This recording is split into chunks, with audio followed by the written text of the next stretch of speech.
turning heads. Yeah, but the letters like Finley again. Put him in an underwater club and pay no attention to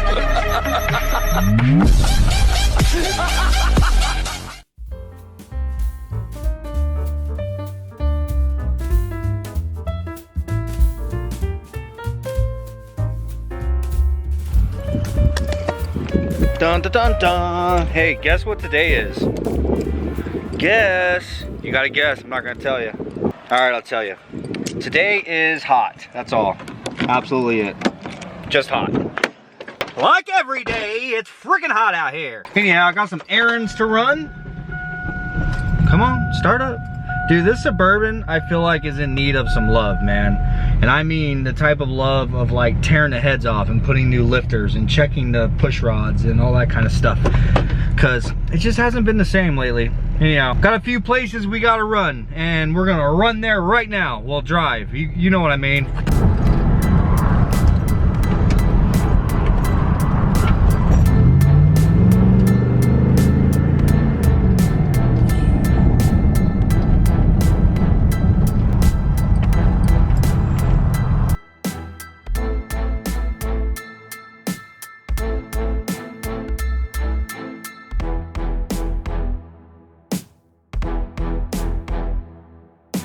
Alright, I would say first stop, get some goodies from good old Speedway. But I actually got some stuff inside of here that's gonna make it to where now I don't need to go to Harbor Freight, because that's where I was gonna go next, was to go and get a pressure tester for my fuel system, like one that I could just screw on. But dude inside had a genius idea. Why not just spend a couple extra bucks and get a gauge and put it on the Blazer? So now we'll actually have a gauge on the fuel rail, so that'll be better.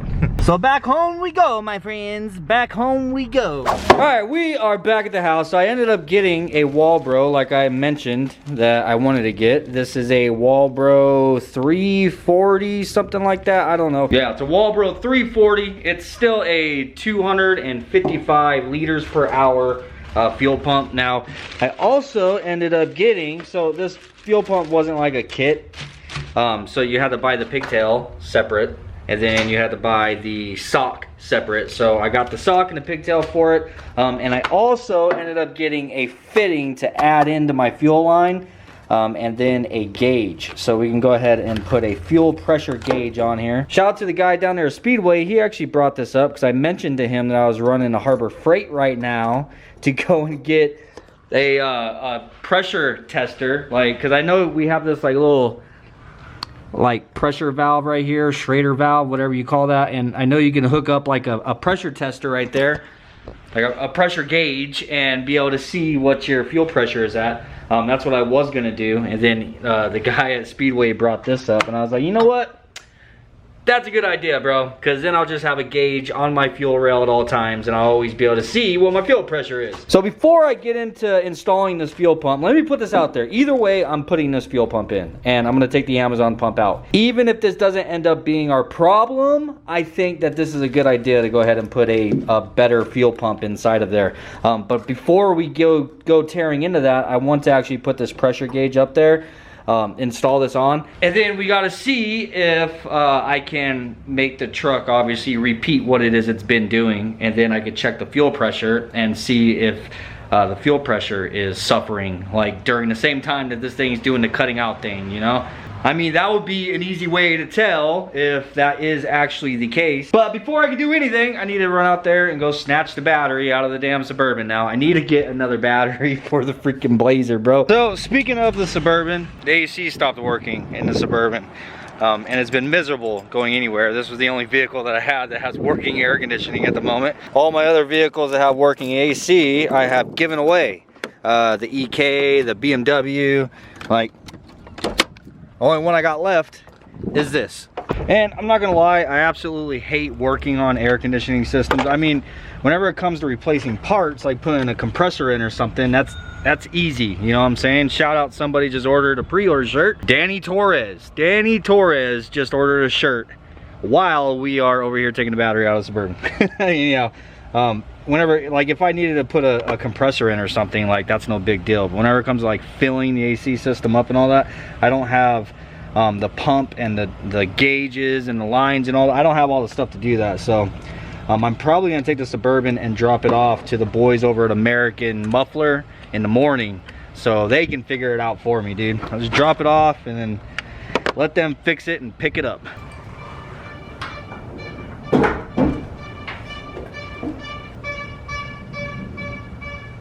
By the way, we also have a couple other things up here, which I'm going to show you guys here in a moment. But luckily for us, this fitting will just add into one of our already existing lines. So I just have to unscrew one of my lines, screw this on, and then screw the line back onto here. It just goes in between the connection, you know.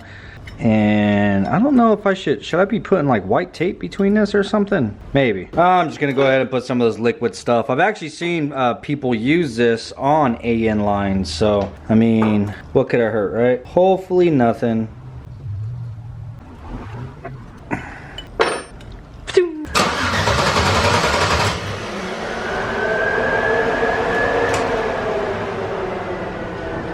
Alright, so I went ahead and I disconnected the fuel pump right here, and then I cranked the engine just to kind of make sure that I don't have try to make sure I don't have any fuel pressure in the line. I'm sure we'll still have a little bit of spillage.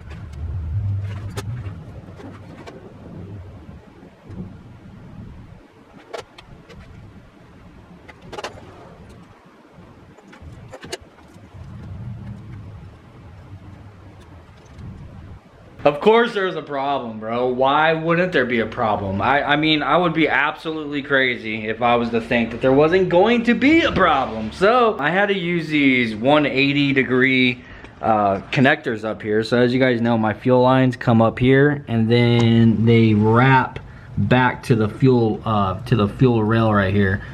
So it does a loop, like a U-turn, you know what I'm saying? So adding this space between it is obviously going to take up slack of the fuel line. Adding this space takes up too much slack.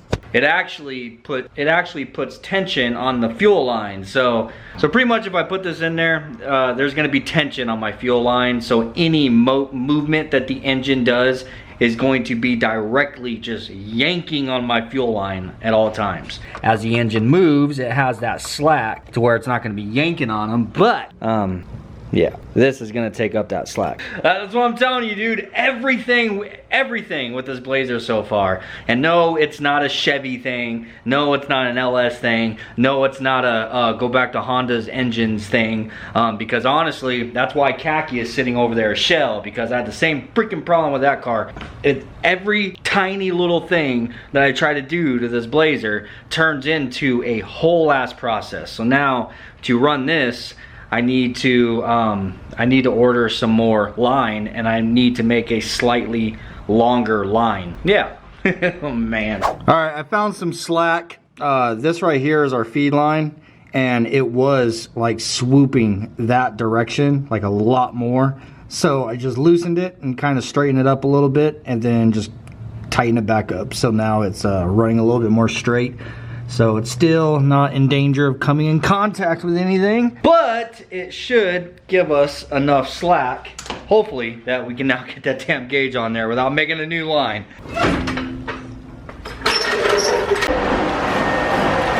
All right, I got the gauge on there, and we got enough slack inside of our lines. I just let the fuel pump prime, and we're sitting at about 45 PSI, or is that 50? Oh, that's about 50 PSI.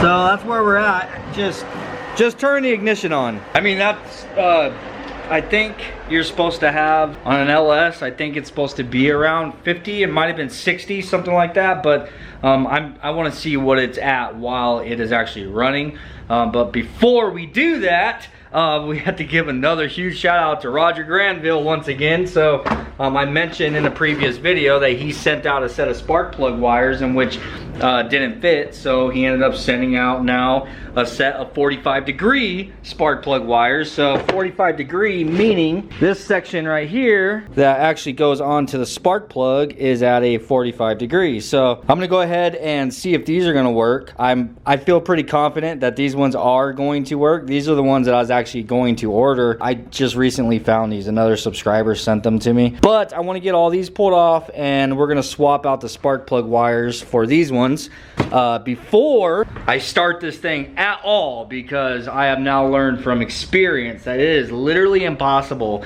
to do anything with those spark plug wires while those headers are even warm, bro. Oh, let's read the note from Roger. This is Roger Granville. I just wanted to send you these wires. Hopefully these ones will work better than the other set. They were the only ones that were short and angled, so hopefully these will work better, from Roger Granville. Well, we're about to find out right now, brother.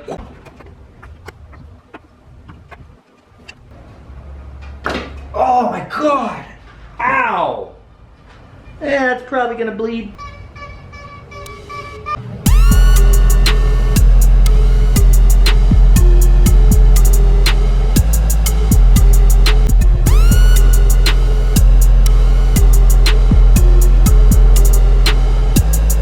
Yeah, those spark plug wires are perfect, bro. Like, nowhere near the headers now. So, yeah, definitely a huge shout out to you, Roger. I appreciate you, dog, once again. Those are perfect, man.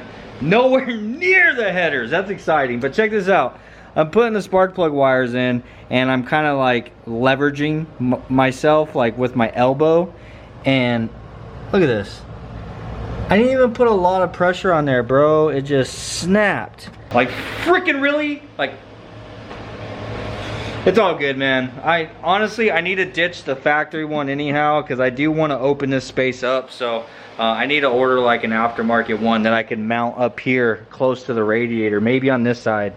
You know what I mean? So it is what it is. We don't need that big old bulky thing in there anyway. But we got spark plug wires on. Oh, you know what? I'm gonna switch this around. I noticed in the comments you guys said that I have the MAF sensor in backwards, in which you are most certainly correct. I definitely do. So I'm gonna switch that around right now, and then we'll start it up and see what our fuel pressure is at before we swap the fuel pump out.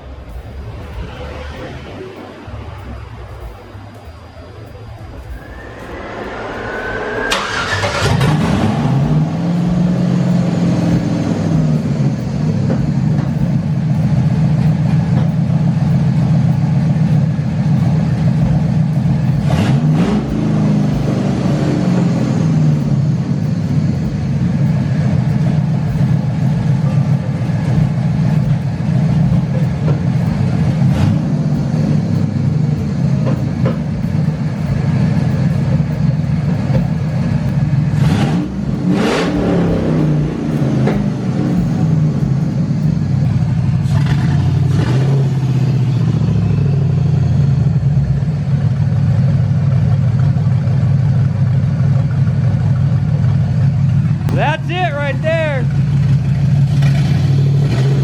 That's the misfire.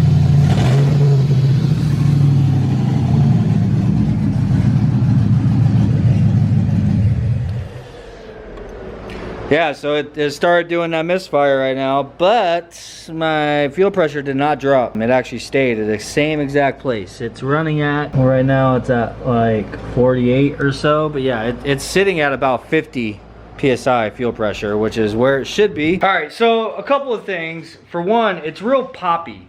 And I know it's coming from the passenger side. This side keeps like, you know, like pop, pop, pop, pop, like it's backfiring or something, you know. But also, whenever you throttle it, like whenever you rah, like before, like it would be like rah, rah, rah. But now, if you hit the throttle at all, it's like rah, like you're off throttle, and it continues just rah. Then it comes down. Like what causes it to do that? I was thinking that that's called dieseling, but I think dieseling is like whenever you shut the ignition off and it continues to run for a little bit and then turns off. It's kind of like that, but whenever you throttle it, it's like it, you know, then comes back down. I don't know. The problem is I don't I can't even run codes. I don't have a way to run codes. So since being, I mean, I did the harness myself, I guess I could try to figure out how to wire in that little port. I think it's probably just a single wire. I know that there's a wire that's on the ECU that's labeled cell, like that's supposed to be for the check engine light. So I don't have any way of running codes, because for all I know, it could be a simple sensor that is wrong, you know, like, I don't know, like one of the sensors could be bad and I'd have no idea. So I'm contemplating on just ordering a harness like the one that Braven got for his truck. I don't think that my harness is a problem, but it is a possibility that I wouldn't mind to eliminate. You know what I'm saying? It's just put a harness in here, like a swap harness that I know is gonna work. And because Braven had 0 issues whatsoever with his harness. He's had absolutely no issues. The only issues that he ever had with his truck was like specifically Colorado related, because that thing has like a body control module on it that like everything has to go through. Like, I wouldn't have that problem with the Blazer. So I'm thinking about just ordering that harness, because for one, it will have that, it has that port to where you can plug in and check codes, read codes and stuff. And for two, the harness has like an extra long length of wire where it plugs into the ECU. Because if I'm being honest with you guys, I'm not satisfied with where the ECU ended up. I was under the impression that I was gonna have enough room on this side fender to mount the ECU straight up and down right here, but there's nowhere near enough room. You know, that's the problem of trying to map this kind of stuff out whenever you don't have it put together. But anyhow, the fuel pressure is not moving, bro. Like, the fuel pressure is staying solid. So I don't think that is our issue. I don't know, this has me demotivated. This definitely has me unmotivated now. Like, I mean, to put that fuel pump in, because we have nice, steady, consistent fuel pressure. Like, I'm not gonna take it back. I'm gonna keep it for sure. Because I will eventually put it in, because I do want it to have a more reliable fuel pump in it. But as far as doing it today, under the hopes that it's gonna fix our problem, I don't think that's gonna happen, bro. Because like I said, the fuel pressure is not moving. Anyhow, on the brighter side, I do have something else to do to the Blazer today that I am actually extremely excited about. And that is inside of this little white box right here. But I'm gonna kind of clean up really quick first. This, my friends, is steering wheel hub. So I found this on Amazon. I think it was like $25, bro. So I was like, hell freaking yeah, throw that in my cart, get it on the way to me, because I want to put a steering wheel inside of the Blazer. I've been excited about this ever since I ordered it. Now, don't get me wrong, I wouldn't mind to just keep the stock steering wheel. I never even got around to finishing this. Like, I wanted to, the reason why I haven't put the horn button and everything on, because I was gonna pull it back off, paint it, clean it up, make it look better. And also, just so you guys know, I do have the bezel that goes around the cluster. I have everything to completely complete the dash. I just haven't gotten that far into it yet until we get everything finalized, you know? Like, I feel like the wiring and getting like everything working on this is going to be somewhat of a long, tedious process. It's not all gonna be done in one day. It's just gonna be an ongoing project, bro. Finishing up little things and making it better. Anyhow, never did tighten the steering wheel either. So I am really hoping this is gonna fit. So it looks like, yeah, I'm probably gonna have to put my little horn wire through that big square hole. So, something like that. And it fits. Probably better get a steering wheel down and make sure that's straight. I don't really have a whole lot of options as far as like clocking this though, because that little horn, that little output with this horn wire has got to come out somewhere, right? Anyhow, so this is my selection.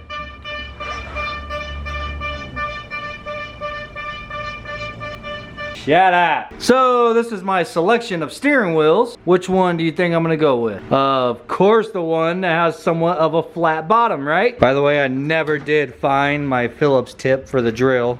I need to remember next time I go to the store to buy some. Can I catch it? Think I can catch it? Come on. Yeah. That could have went a lot worse. Oh, this thing needs to be cleaned up a little bit. Good Lord. But yeah, dude, I think this is gonna help solve the seating problem.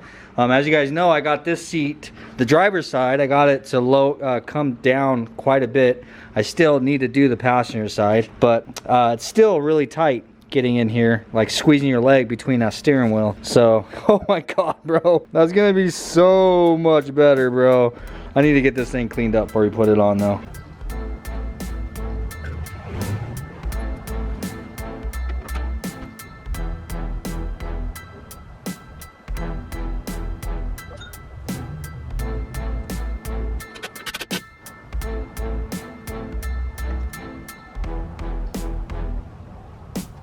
You guys remember how I said nothing can ever just be simple? Just a, you know, something I think is just gonna be, oh, let's just throw it on there. No. So that steering hub, the center bolt for my steering, the steering shaft or whatever, the center bolt sticks out past the mounting surface of the steering hub.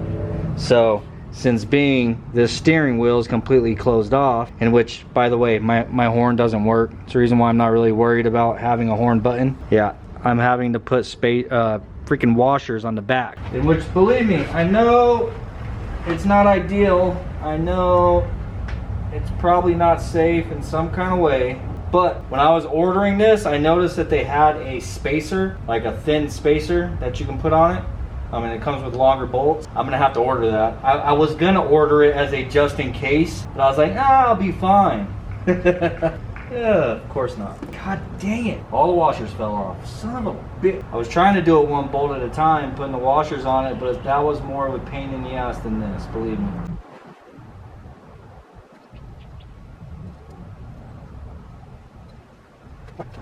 Got them all screwed on. And now I just gotta tighten them.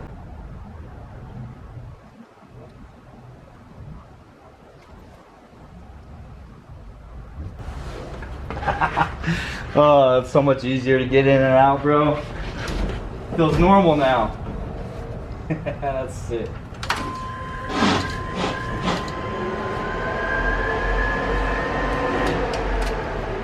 Yeah, that's gonna give us such a race car vibe, bro. I'm gonna get in so much trouble in this son of a bitch.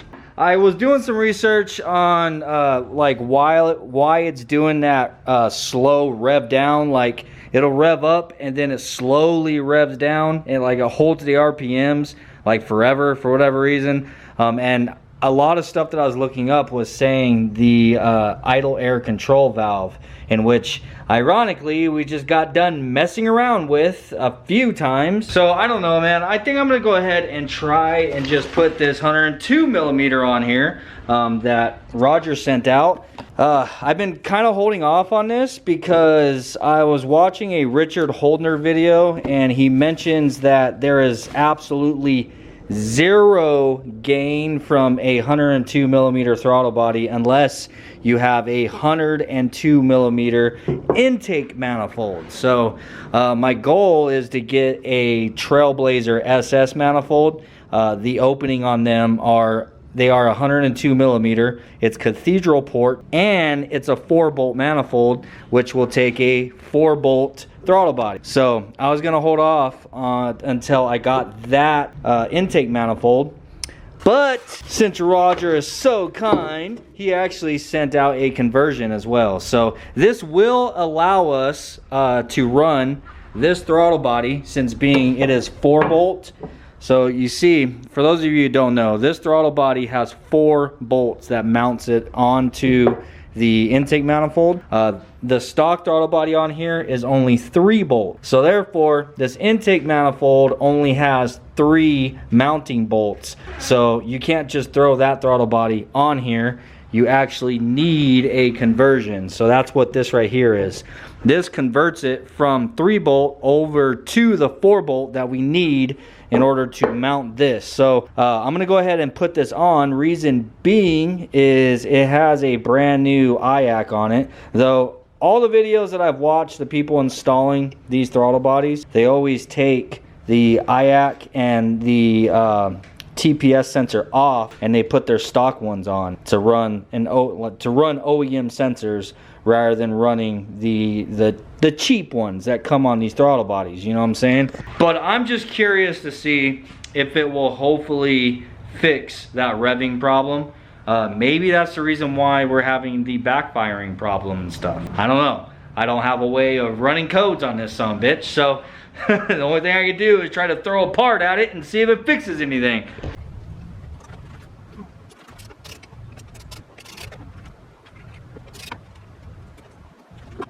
Yeah, so in order to bolt this conversion plate up on here, we need to take these studs out because it came with bolts. So now this will bolt on, otherwise the stud will stick out past this. And those studs actually have a little Torx on the end of it, and I have this fancy little Torx kit, luckily, one of those things that my brother gave me a long time ago. So, bam, bam. So nice whenever you have the right tools. I was trying to get it to turn with a set of channel locks, and I couldn't get it to turn. I didn't want to mess up the threads in case I end up having to reverse this.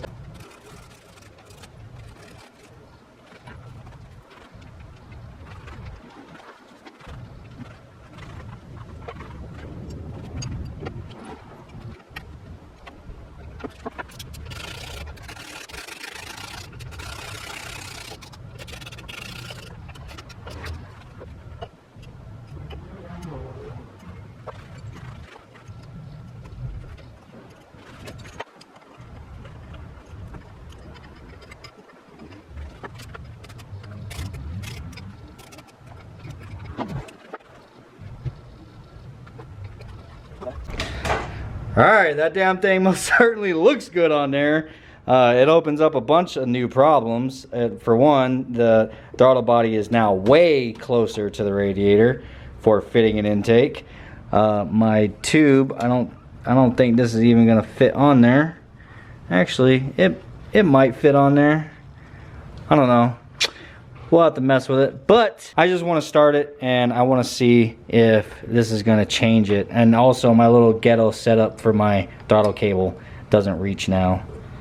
Oh, actually, is it going to reach? I gotta like pull it. I gotta pull it on there. It's probably going to hold my freaking... Yeah, I'm not going to hook that up right now. Let's try it.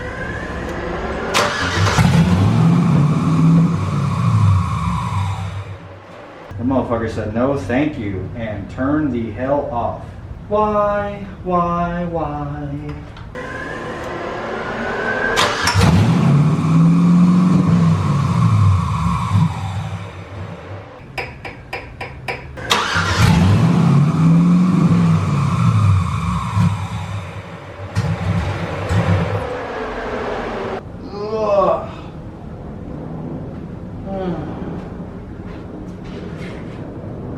Starts up and it just starts screaming.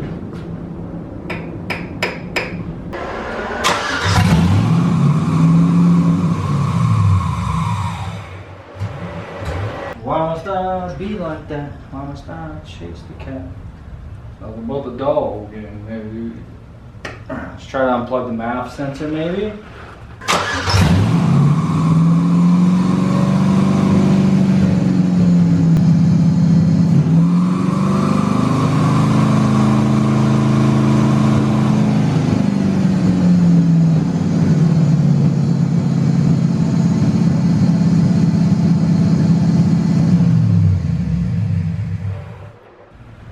Help. Somebody tell me. Somebody tell me. Oh my god. Alright. 15 videos of troubleshooting later, we may get this thing figured out. But anyhow, it's starting to get, the sun's going down, starting to get late. And yeah, here in Arizona, when the sun starts going down in the middle of summer, that means it's probably almost 9 o'clock. Okay, Google. What time is it? 7:43 p.m. I don't know where it's at, but I heard it. So it's almost 8 o'clock. Anyhow, I'm gonna go ahead and close up working on this for the night. I need to, well, I want to kind of clean up the Suburban because I am gonna drop it off first thing in the morning over to the boys at Arizona Muffler. Let them mess with my AC system and get it working again. So, but I want to clean it up first because I would like to, whenever I go back and pick it up, it to be all fresh and clean and ice cold AC. It's gonna be amazing. Not to mention, I don't want to leave it with them for hours with how filthy it is right now, bro. It's pretty bad. That thing's the workhorse. Alright, so I'm supposed to be cleaning the Suburban right now. But I can't help myself, dude. I want to try to figure something out on the damn Blazer. A while back, I say a while back, like shortly after we got the Blazer running, right? I never had a mass airflow sensor on here, if you guys remember. Just recently put that on. The wiring harness for it, I just had kind of like sitting over here. Now, one day I noticed that the wiring harness had touched the header and it kind of singed it a little bit. And I did notice it burned one wire, but I mean, I looked at it and it was like one wire was showing a little bit of metal. And you know, if it's just one wire, like I had planned on fixing it, but if it's just one wire, then it's not touching anything like another wire. But under further investigation, there was a couple of wires and I think they were touching. It was hard to tell. They were all kind of stuck together, but I got everything back to how we had it before. And I noticed whenever it's doing that choppy sound, like I was standing, like it was doing it with it idling right here. And I'm standing here listening and this side of the engine sounds great. This side of the engine doesn't. Like that whole terrible sound that it makes only comes from this side of the engine. So I started messing with the harnesses and everything, like all the clips. And then I remembered this, and the whole wiring for this is running in through with the wiring for all this stuff. I don't know, man. I decided to mess with that. I started it since then, and it actually revved through the RPMs like normal, like it did before. So maybe that's what it was. But I'm gonna take it for a drive right now. I'm gonna run to QT, run to the gas station down the street, and just see if it feels better than what it has been for the last couple of days. Oh, I just remember the steering wheel. It's gonna be exciting. Dude, you just hop in here so much easier. Braven's gonna go with. Unfortunately, neither one of us have a way of holding a camera while driving, so.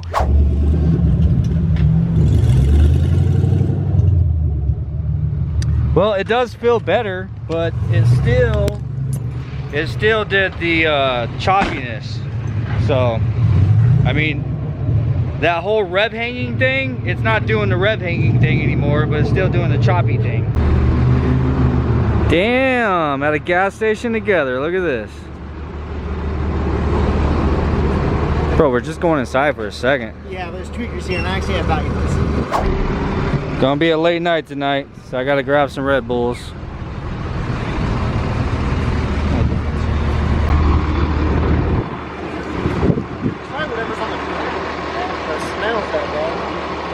Right, what? It's probably whatever's on the ground that smells that bad.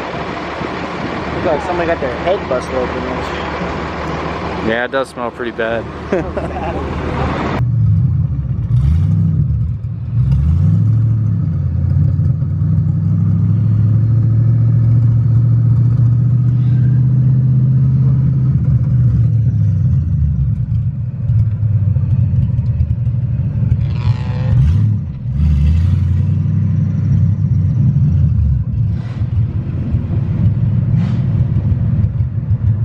This is probably gonna be some crazy ass footage, but I'm just gonna lean you guys up against my chest. You would think I've been doing YouTube long enough to have a setup for in the car, right?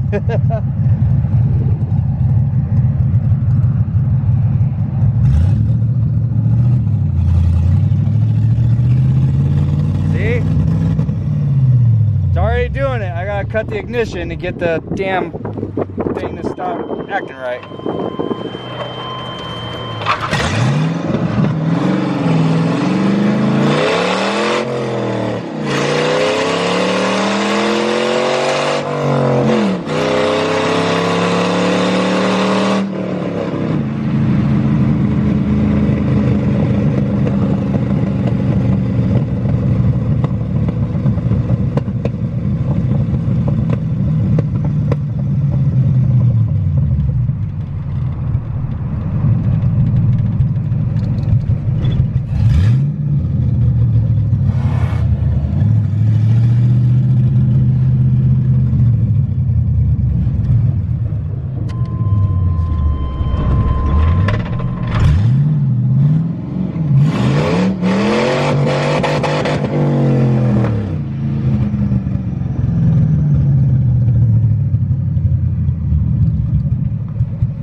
Just waiting for Braven to open the garage. I don't have a button with me.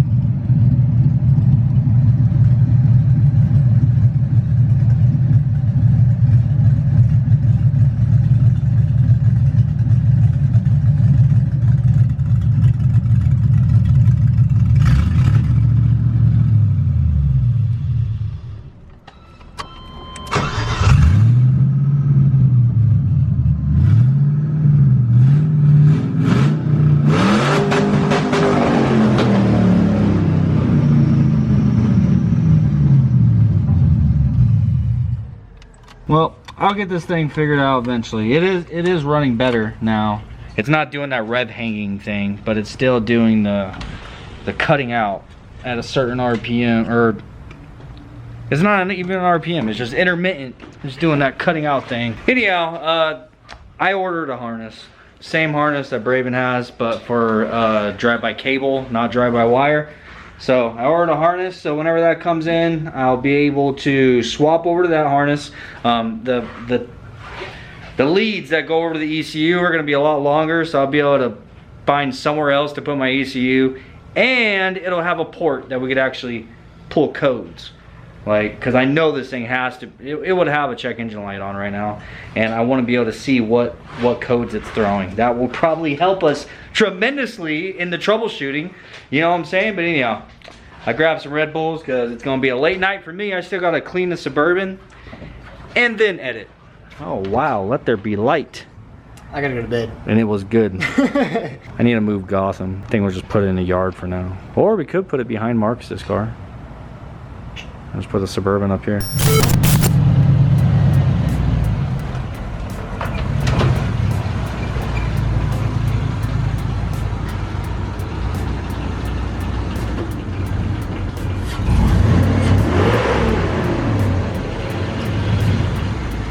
It's not loud enough. All right, let me know when you're done.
So I know you guys see that I use alcohol to like wipe stuff down, like to prep it for paint all the time.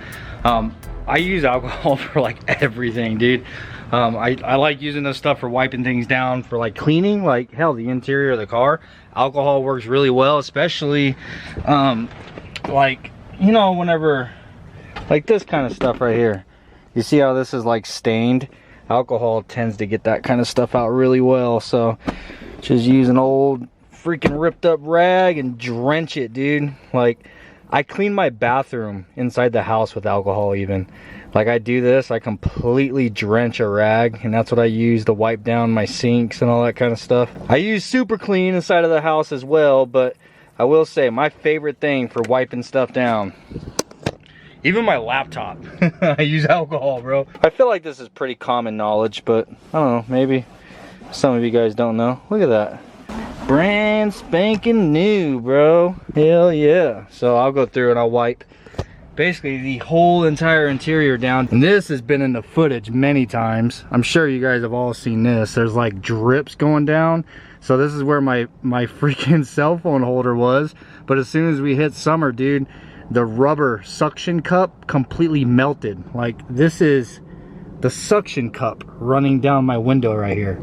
So I need to get, and it's super freaking sticky, dude. Like, I need to go get a razor blade and try to get that off. Suburban hardly ever gets any love, but this is the vehicle that I depend on the most. You know what I'm saying?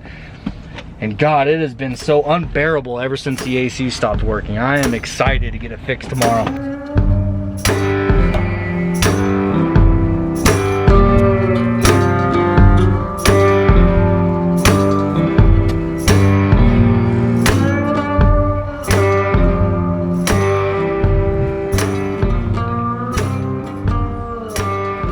Alright, before I even started on this thing, I popped the cup holder out and I had it soaking in super clean inside of my kitchen sink. And now, which way did this thing go?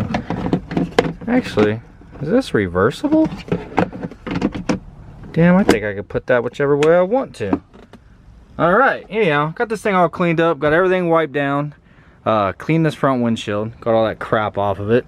I went over all the windows with Windex, wiped everything in here down with alcohol, and yeah, it looks pretty good, dude. I didn't vacuum. I'm not that worried about it.